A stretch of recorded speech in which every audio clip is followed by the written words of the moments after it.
Hello friends, welcome back to the channel. It is Angela, the Traveling Crafter, and I am here with another episode. I guess it's an episode since this is the second one I've done with some questions that have been asked to me, whether recently or in the past, that I've been keeping on a list in hopes that I could do a video about them at some point. Well, I am traveling and it is quiet, and Ruby is undisturbed. So I thought it would be the perfect time to do a little craft and chat and answer some of your questions.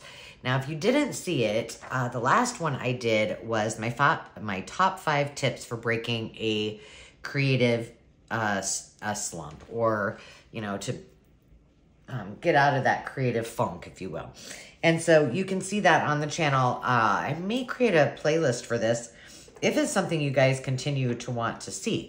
However, I only have so many questions on my list, or so many requests of different kinds of videos you want me to do.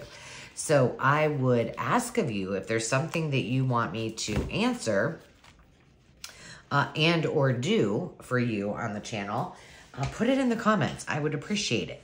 But today, if you didn't already see by the title of the video, we are going to talk about everything that you wanted to know about junk journals and were not afraid to ask, but never thought to ask maybe, or just haven't asked.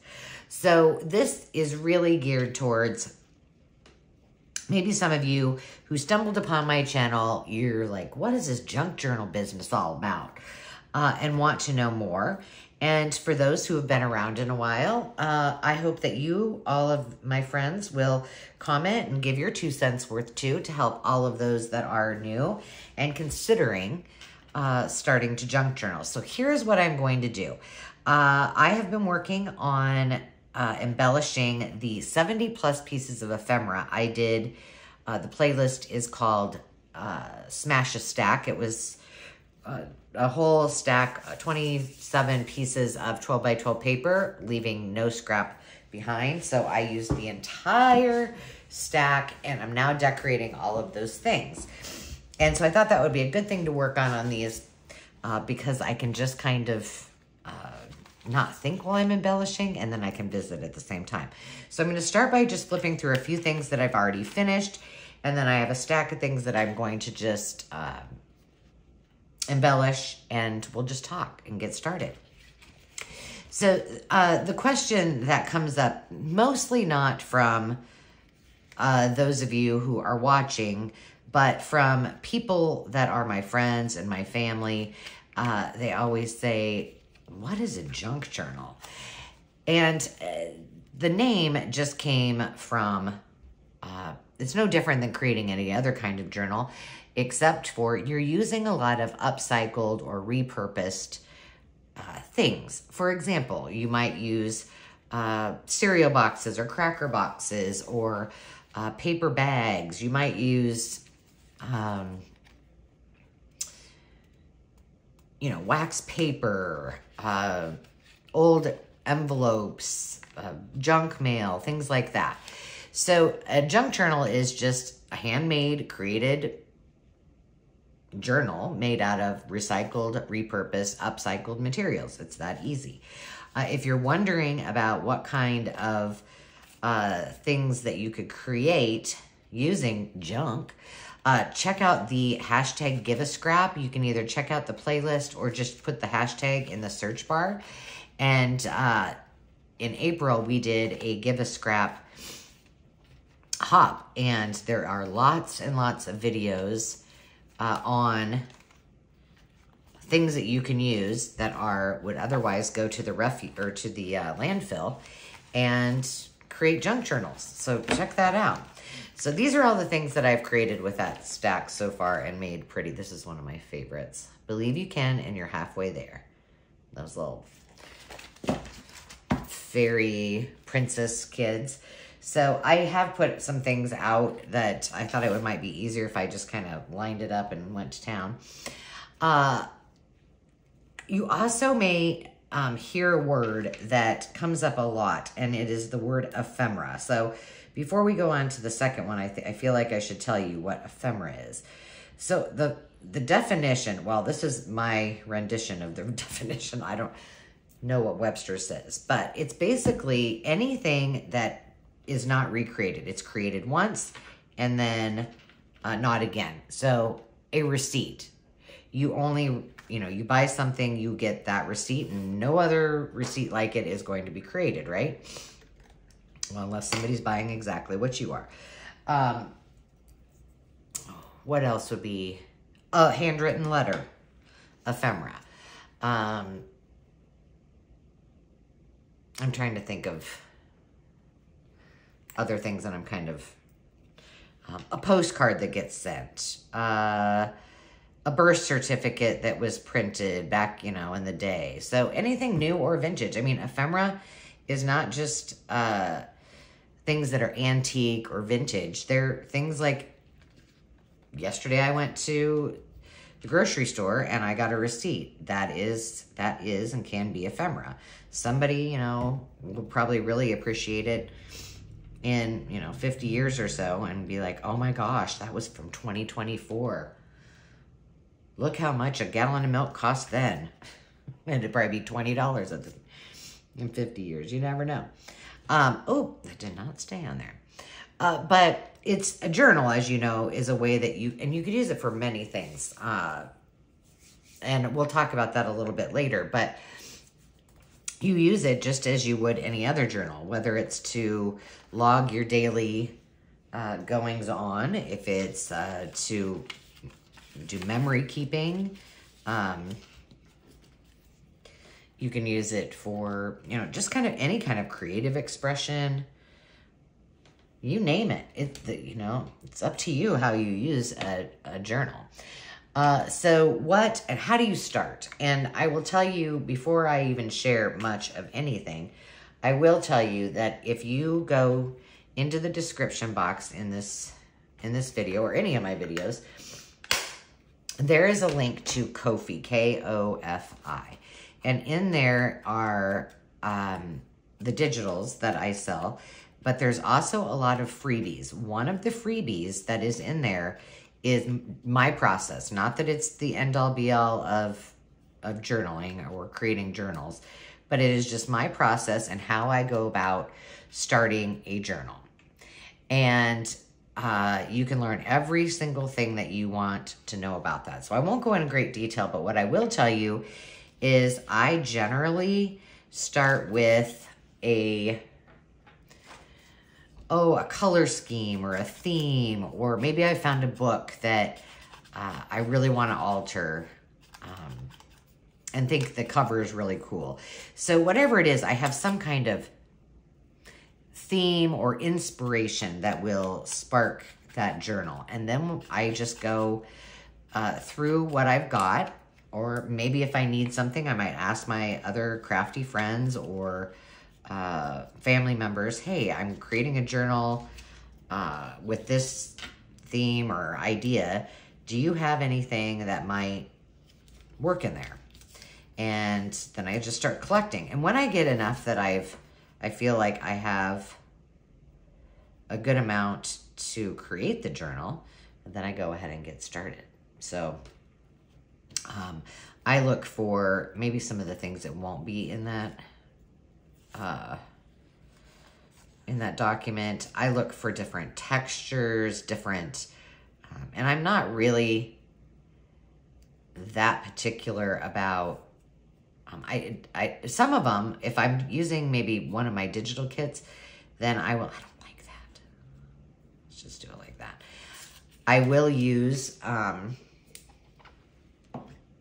maybe a color scheme like this. I kind of coordinated all of those pages for the for this 27 pages so that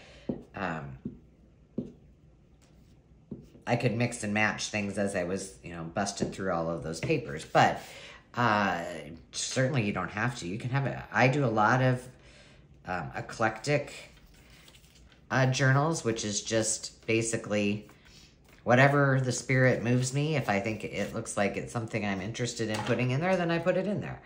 But I usually do start with some kind of idea or inspiration. And then I better put the lid on that. Will pick what I'm going to use. Like I said, if it's a book that I have on hand that I like, but I'll tell you my favorite journal cover to use. I do a lot of binder journals.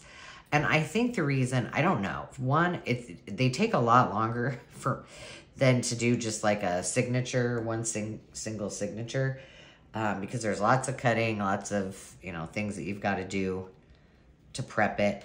But I think the reason I like it is you can really get a lot of pages in there, and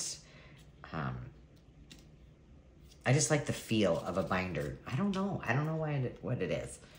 I should probably think about that a little bit more. But that is basically the really high level overview on how you start a journal. Now, you can also, whether it be my channel or any of my other friends here on YouTube, look at the playlists on a channel. And like, for example, I have one that's junk journal tutorials. So everything you want to make about building the actual journal. I have one about embellishments and ephemera.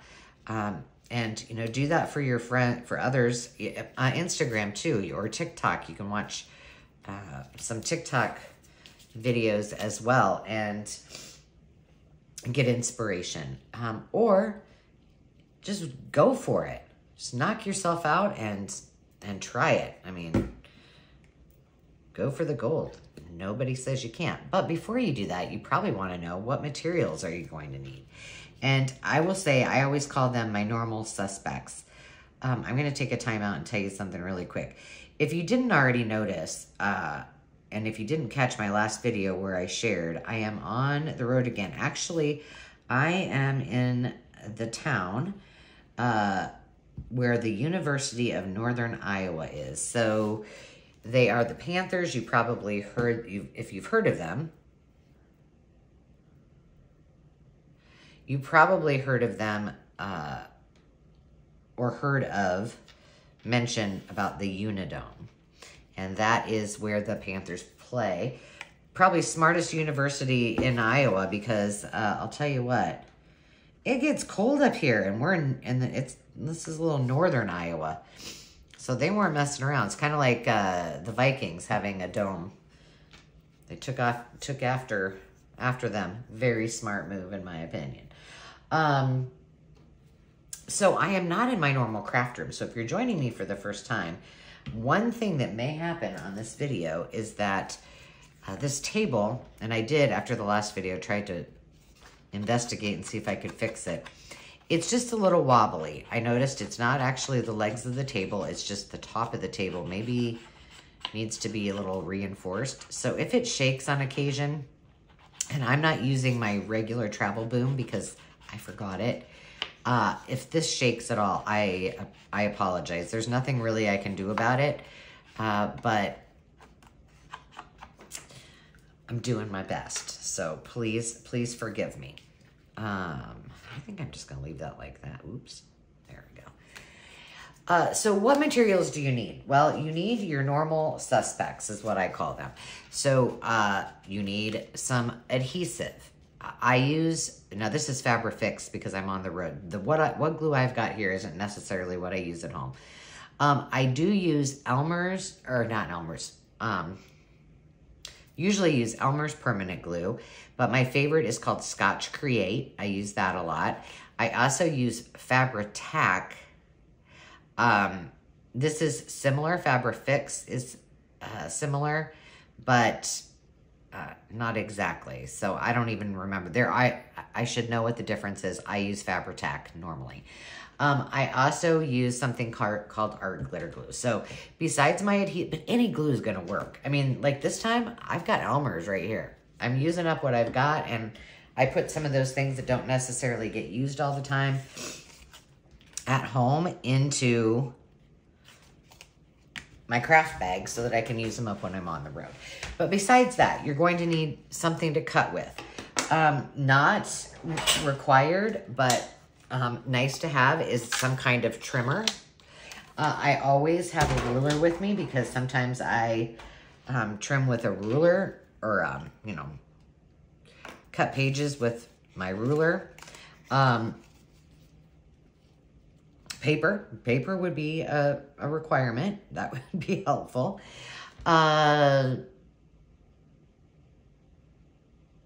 Things that are all of your junk mail, you know, ticket stubs, postcards, all, you know, all the things that I mentioned before could help you.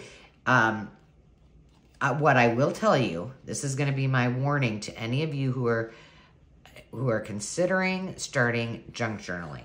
And if you're like most of us, you know, we like to do some research. So what that usually means is we watch a lot of folks on the internet in whatever capacity we find them, a lot on YouTube.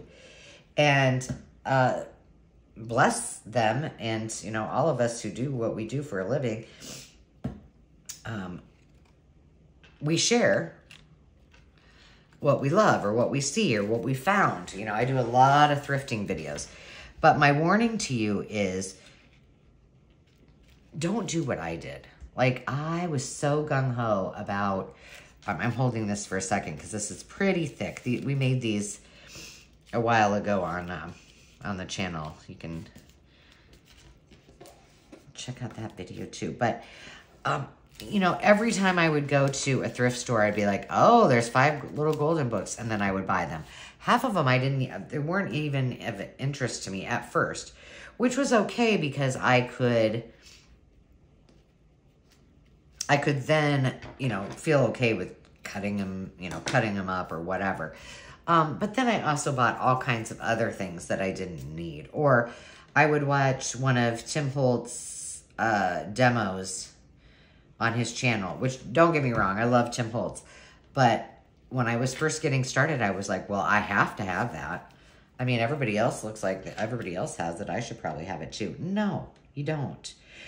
Because what happens is, whether it's, you know, books from a thrift store or, you know, things from Hobby Lobby or your local art store, they're always going to be there. I mean, yes, some things are going to be discontinued, but unless it's something that you find that you love so much that you have to have, you don't ever want to run out of it, don't buy it all.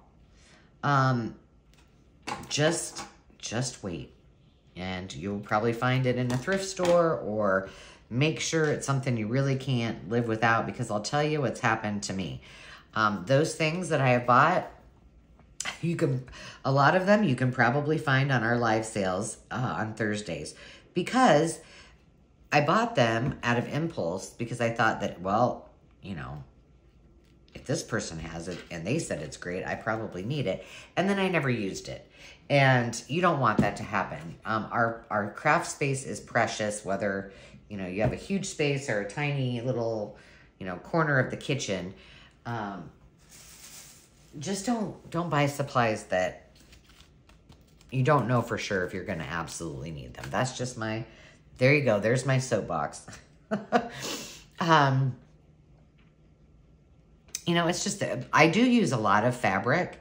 And fabric, I feel like I can find very readily. Well, my grandma was a quilter, so you know, I can also look in her stash too. But I find a lot of it at, oh my goodness, you know, thrift shops, estate sales, auctions, things like that. I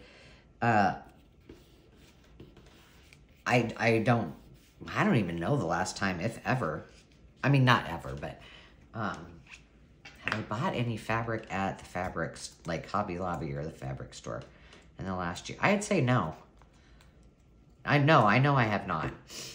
In fact, I was in Hobby Lobby the other day to get some things for graduation, and I walked by the fabric because I had to get some ribbon, and I was tempted to stop, and I did see some stuff I liked, and I'm like, nope. Your bins with your fabric is full, and until you use some of this, or gift it, or sell it at on the maker's market, or on your live sales, you don't need anymore. So I didn't get it. But I do love use that fabric.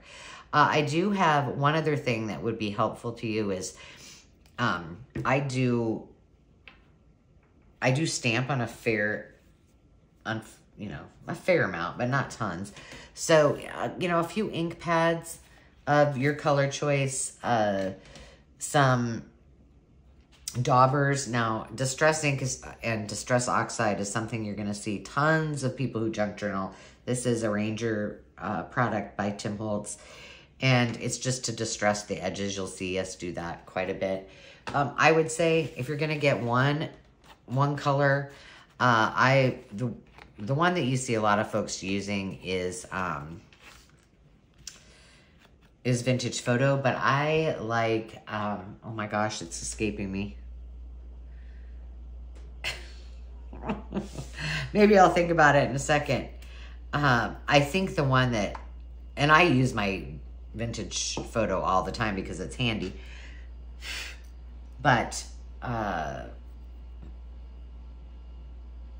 walnut, something walnut. I don't know. It's just not, it's not coming to me. Walnut stain, thank you very much. I knew if I gave it enough time, it would come back to me. Is a really good one. It's just, I think it's more versatile and a little better color. But I just have my Vintage Photo hand. That's the one that's always right next to me, so I just use it up. But you only need a couple of colors. Don't get crazy with it. And then some daubers to put on it. I love these little daubers for, like, I have a lot of other colors from my years of scrapbooking. And I just use these. I don't get too carried away. I should probably put some other kind of glue on this. Yeah, I should. But you don't need a lot. You really don't need a lot. And then just wait until, create a couple things, and then, make your wish list of things you really need to have that you're like, oh, that would have made my life a whole lot easier if I had insert item here. And then purchase like that. I'm just trying to help. Because I'm telling you, I did a lot of, oh my gosh. Or I would go to an estate sale and have an idea, and I'd be like, yes, I could do something with that. And then I'd have all of these things that I didn't need. So, there's that. Let's see. I'm trying to think to make sure I mentioned all the most important things. I think I did. The other question that comes up, and it hasn't been so long ago that I did a video on different techniques to bind the journal. So if you use things other than a 3-ring binder, which I use a lot, and you want to create, you have your pages, they're called signature pages. So what that would look like is, I'm just going to grab a piece of paper here. Here's one that's handy.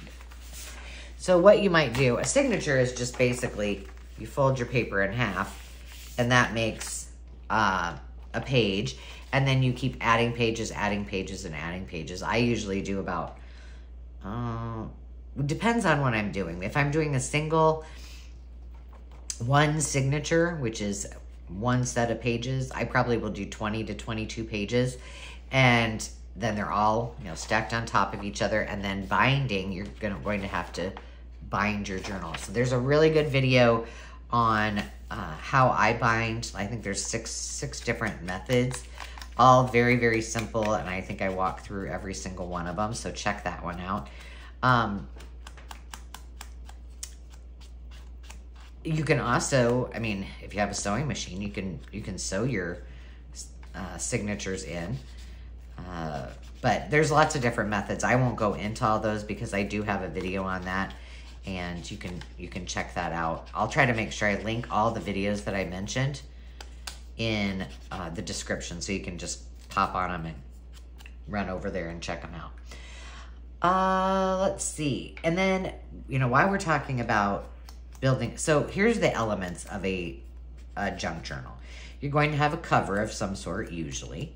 You're going to have your pages, which are sewn in as signatures, which is a set of pages. And then you'll have your embellishments, your ephemera, you know, pockets and tucks and tags and things like that. That's what I'm decorating right now. So those are words that you're going to hear quite a bit. I should probably do like a definition. You know what? I have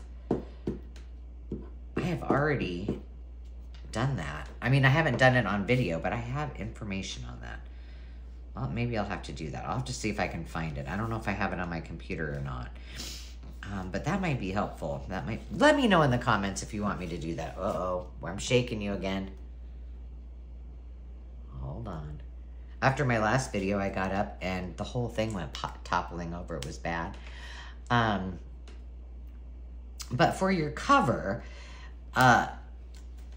you know, if you can reinforce it, you can probably use it. So I've used cracker boxes, cereal boxes, cake mix boxes. I did a fun one when Carol at A Crinkled Path was getting ready to retire, and I did a Dolly Parton journal. We had a little craft and chat, so that was one of my most fun cake box journals because, or gosh darn it, I'm sorry you guys, journals using boxes, because I actually left it naked.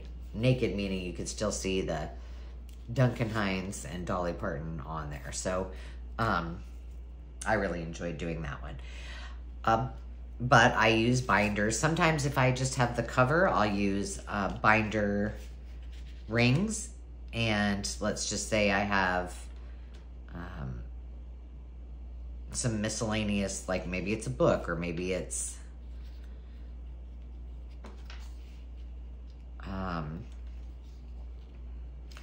just pages that I found that I just kind of like. I will just use those book rings, and I'm not going to use that.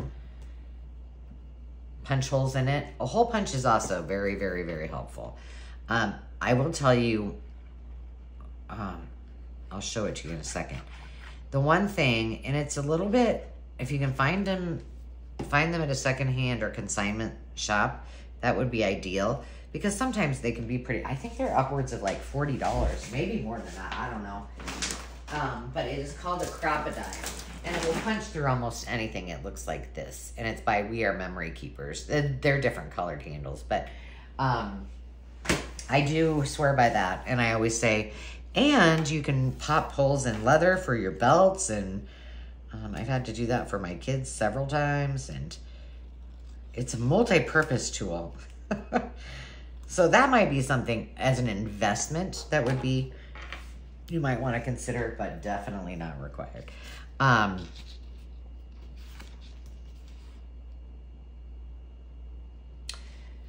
Cardboard boxes. You could use cardboard boxes. Save those boxes. Those work great. Some I have used, maybe not too many times, but I think a couple of times. I've used the mailers from Amazon. So like the bubble mailers that come, you could use those. They make a neat sound. I've used a couple of those. I've used just like the manila envelopes, like legal sized ones that you might find, document mailers, those kind of things you can use. I love to use fabric. Fabric is one of my fabric is one of my favorites.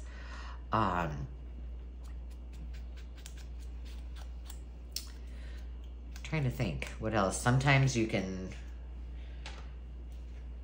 you know, build them up. So if it's like something really pretty flimsy, you can use paints and collage. You can collage papers over the top of it and really give it some substance. So I would say pretty much anything. If you can make a front and a back to it, maybe a spine, then you can use it in your journals. How about that? Maybe that's an easier way to say it.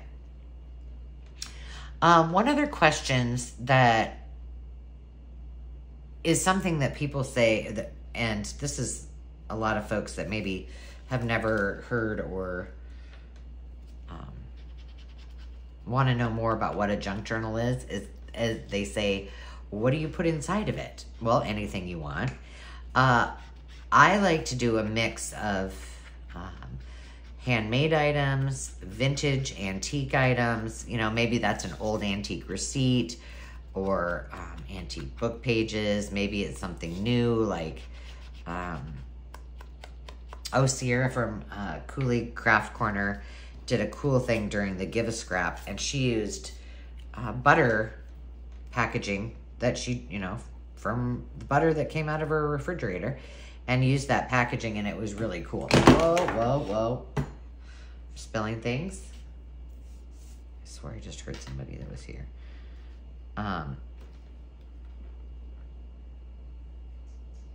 So yeah, I like to use just a mix, and that probably, I like to do a lot of junk journal jewelry. I like to use fabric in there. Gosh, I use lots of ribbon, lots of lace. If I had to say, just to sum it up, what I really enjoy is the element of surprise. I want each turn of the page to be unique and, you know, maybe a little awe-inspiring, like, oh my gosh, I wasn't expecting that. It is why I like the binder journals, because on occasion, and I do sell I sell 98% of my journals. I don't keep them. But I call some of my journals that are very large exploding journals, and they're always binders, because I love to overstuff them with stuff. Now, some people don't like that. They like to add their own things, and that's fine too. But I just like the element of surprise on every single page. The other question, while we're on that subject before we move on, is what is your most unique journal that you've ever created? And I don't know. Yeah, it probably is my most unique journal. Let's see, maybe how many years ago? Was that 2 years ago? I don't know. I'm not sure. I'll have to ask Kara and BB. But they hosted, BB's Closet Creations and Kara Mia hosted a swap challenge, and we had to use a VHS tape cover. And so I would say that was probably my most unique, maybe. And I don't know, maybe those of you who've watched for a while will say, well, what about this one? But I really had fun with that. Like, I pushed myself pretty hard to just like think really, I hate using the term outside the box, but man, I had a good time with that. And there are videos on how I did that. So you should try it once. It's pretty fun. And that kind of goes along with how, you know, how do you make them interesting? Well, if you have different kinds of layers and papers and areas of interest, I think, for some people, it's very natural to be able to look at a page and kind of feel the layout and where they want things, and it just comes very naturally. For others, it doesn't. So I would say for those that you don't feel like it's like you naturally know where to put things on a page or create appealing layouts, just do it. If it's not perfect, you'll continue to learn. But if you never try, you'll never know. So just try it. And if you have questions, those are questions that, ask myself, ask other creators. We are happy to be, oh wait, which way do I want this? I want this on here, I know. A little girl in the tire swing, but which way? I think I want.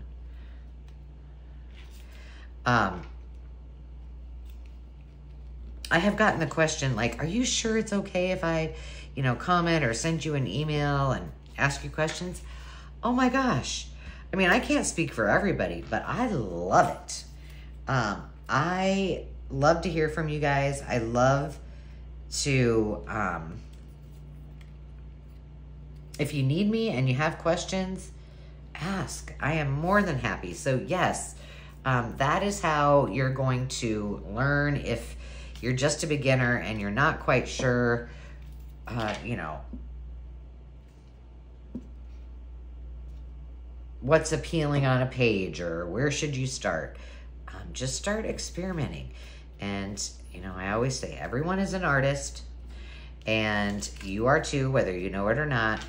And it's just a matter of playing and see what works for you, and just picking up the paper and the scissors or the pen and the paper or the paint and the palette and just doing it, because you're never going to know if you don't try. And I think you would be surprised. I'm going to make my glue, instead of shaking the table, I'll do this over here. I also like to do like the, you know, hidden pages or hidden pockets, or, ooh, I didn't know that was in there, which is kind of fun. But, you know, adding interest is really, anything in a junk journal is interesting to the recipient almost always. And you know why? Because you're creating with otherwise forgotten items that maybe somebody else has never even thought about. So it doesn't take a lot of effort to add interest in a junk journal. Truthfully, it doesn't. Print digitals. I've had this question, and I don't know, maybe some of the rest of you that have been doing this for a while can answer too in the comments. Oh, I like that. Well, you know, can I use digitals? Because is that really junk journaling? You know what?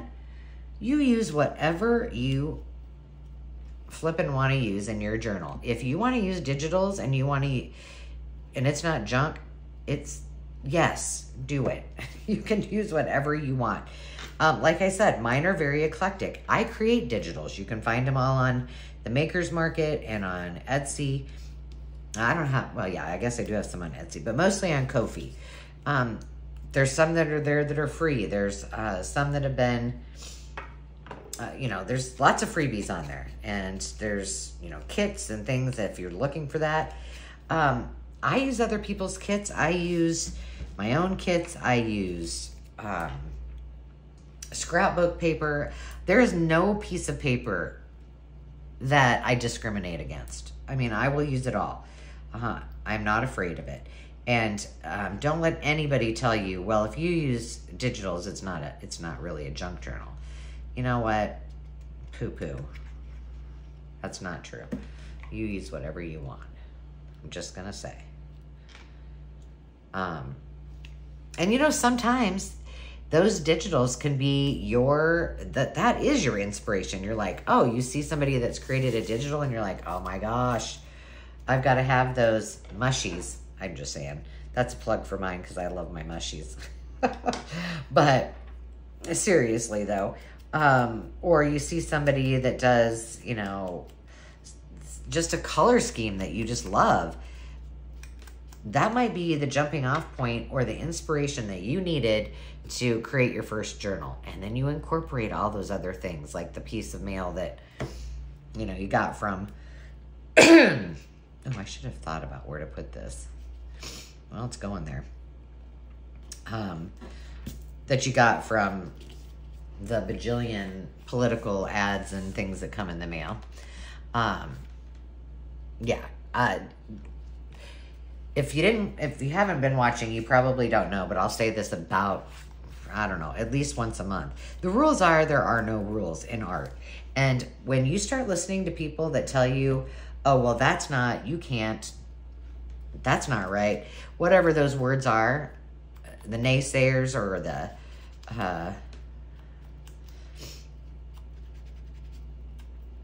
the ones that make you question if what you're doing is legitimate, that's when you're stymied, and it's paralyzing. And so you cannot, no matter what you do, compare yourself to, listen to someone who feels like they are the expert on something they probably don't know anything about, and feel as though you're going to be able to unleash your creativity, because it's, like I said, it's debilitating to some people. So, you know, I will never tell you ever, well, this is the way you have to do, unless no, I'll never tell you that, because there's probably always another way to do something. And my way is definitely not the absolute right way. And for me, hearing from all of my friends, which when I say friends, that's all of the folks that subscribe to my channel and watch my videos, I learn from everybody every single day. And my favorite is actually having their opinions or their feedback, or, hey, you know what would be really cool? And to encourage them to tell me, because, gosh, there's a million, well, I shouldn't say, I don't know. Is that a bad thing? I don't even know. You know what saying's on my mind. There's many ways to skin a cat. I don't know what that means really, but it probably is offensive to someone, but I don't mean it in a bad way. Anyway, anywho, there's a lot of ways to get to this, you know, to a similar outcome, or to a completed junk journal. So don't listen to those naysayers. You do what, well, doesn't Tim Holtz say that? You do you. And if it works for you, then it's the right way. Look at that. Man, I am on a soapbox today. You're like, we are not going to ask her any other questions. We don't want to hear her talk. I only have a couple more to finish up. So I need to finish up with my questions, and I only have a couple more questions. So, themes. And I kind of already talked about that, but one thing that I do, I usually, either my book is my theme, or I have a color scheme. Like, for example, when I have things that I'm interested in, like the mushies, I love vintage readers. I have a Little House on the Prairie journal that I think I'm leaving that one just like it is. I have a Little House on the Prairie journal that I would love to do. Well, I have so many. I love patriotic journals. So, I just kind of start with that, and then I start collecting. But, you know, start with a color scheme, an event, a time of the year, a season of the year. I'm trying to think of other inspo. That's pretty good. And then just, you don't have to do it right then and there. You know, just kind of slowly collect.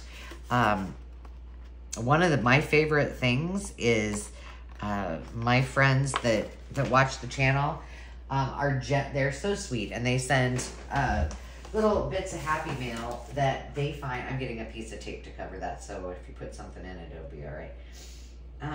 You know, maybe I'm working on like a masculine journal right now, and they find something and, you know, send it my way. Awesome. And you know what? That means so much, because now not only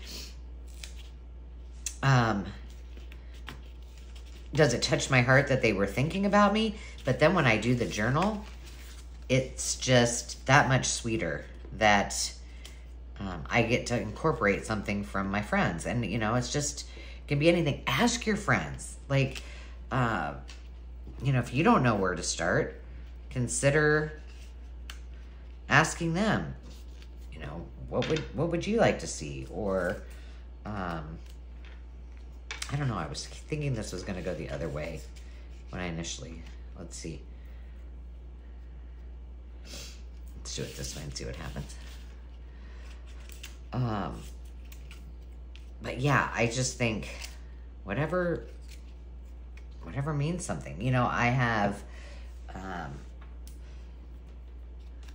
my friend Teresa recently just did a train journal in honor of a family member. So, you know, maybe it's just something that sparks a memory, and you can do anything you want. Let's see. I think I only have 12. I think I have,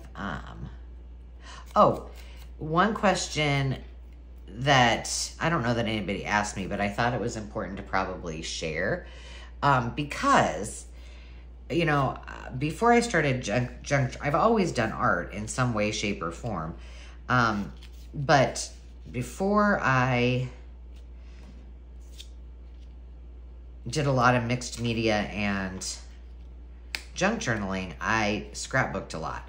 And there are a lot of things in scrapbooking that kind of translate to, yeah, I think I like it better that way, that translate to junk journaling. So, or mixed media. Mixed media is a great, that's something you've done, translates fantastic into junk journaling. Collaging, stamping, stenciling, die cutting. I'm trying to think. Even like the pockets and tags that you're looking at, if you were a card maker in the past, a lot of the processes that card makers used easily transferable into junk journaling. And mixed media using layered effects and three-dimensional things also transfers fantastically into junk journaling. But those are just a few that, you know, I can think of off the top of my head. And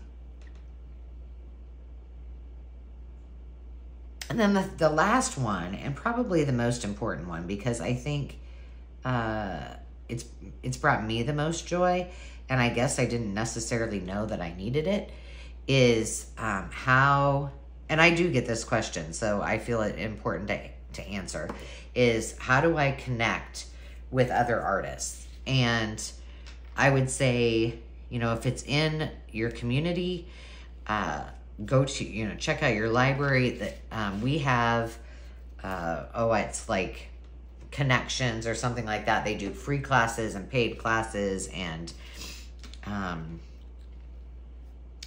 things like that. Community, continuing education, you know, the extension, like our Iowa State Extension Office or 4-H Extension Office, they often have courses. I don't know if I want that there. I think I'm going to put it across here. No, I need something else on there. Lots and lots of ways that you can connect. Local Facebook groups or other social media groups. Some have community pages that you can be a part of. I'm just looking through this and seeing if I can find something else to put on here. Oh, I know what I can do. Here's a piece of this. So in your communities, those are just a few ideas. I could probably go on forever, but I would also tell you here, and I have had this comment, and I'm so glad that the person actually asked it. And I'm not going to ask it. I'm not going to say it in exactly the way that this person said it, but I was like, wow, I never really thought of it, but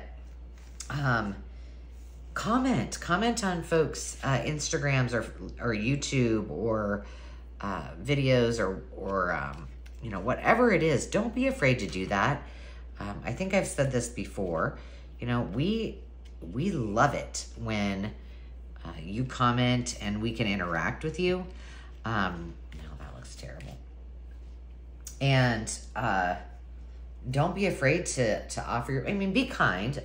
You know, I don't think that I need to tell people to be kind, because everybody is very kind on here, but you know, there are people that aren't, I guess. But yeah, I mean, offer your opinion.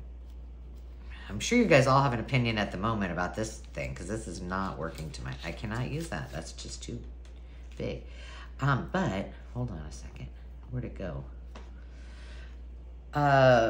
The other thing that if you're not familiar, if you go to my description and go to, it's called the Maker's Market. It is, consider it like a Etsy or, you know, Poshmark or whatever. So artists can buy and sell or anyone can buy. And folks are there that want to sell some of their wares, whether they're found treasures that are handmade or if they're their own handmade items. You know, there's everything from body butters and lip balms and crochet and diamond painting and junk journals and supplies. Lots of supplies on there. If you need some at a really reasonable price, go there. But besides that part of it, the best part is it is really truly a community, which is what I intended when it was created. And that is to bring like-minded artists together in one place to share their love of whatever they are creating and build friendships, a place, you know, a safe place for us to go and create. And it really, truly is a lovely, lovely place for us to meet new friends. And I can tell you, I've met a lot and I wouldn't trade them for the world. They are all amazing. So all you do, click on there, you just join us. There's no cost to join anything. And it's just a fun, cool group of people. There's a show and tell. So if you want to post your work or you have questions, there's a community. You know, you don't have to buy anything. You don't have to sell anything. You just come there and hang out with us. And there's some pretty cool folks on there, and they're very, very loving and welcoming. So, well, I have no idea how long I've been going, but I feel like it's been a long time. Ooh, yeah, that was a long one. I'm going to finish gluing this one, but look how many we got done in that one short amount of time. I will leave you with this. You know, these questions are all, I've either been asked in the past or asked to address on my channel. And I would love to do this again if that's what you would like. And if you do, just let me know what those questions are in the comments. Or if you had clarifying questions for today's video, please ask those as well. And until next time, friends, I just want you to know how much I appreciate you. Thanks for being here. And until next time, remember to take time to just be. Cheers.